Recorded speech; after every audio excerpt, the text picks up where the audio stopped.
In this lesson and the 3 that follow, I'll introduce you to 4 levers of pipeline flow. You'll learn how to use these levers to get more deals, bigger deals, increase your conversion rate, and do it all in less time.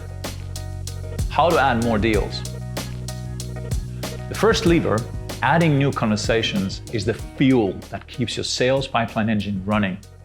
All you have to do to get more deals is put more conversations into the front end.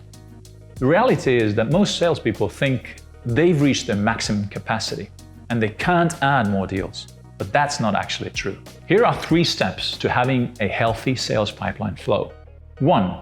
Set a daily or weekly goal for adding new deals, perhaps setting a goal for your salespeople to come up with a list of 10 sales opportunities every week. 2. Build an unbroken habit. Constant effort keeps your pipeline full and keeps the revenue flowing. 3.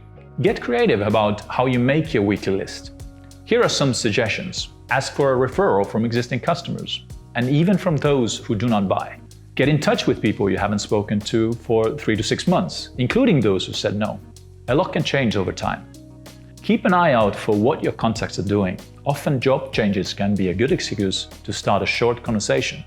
Make a habit to find new sales opportunities that help you continually put new conversations into your sales pipeline. In the next video, we'll focus on the second lever, how to grow revenue by getting bigger deals.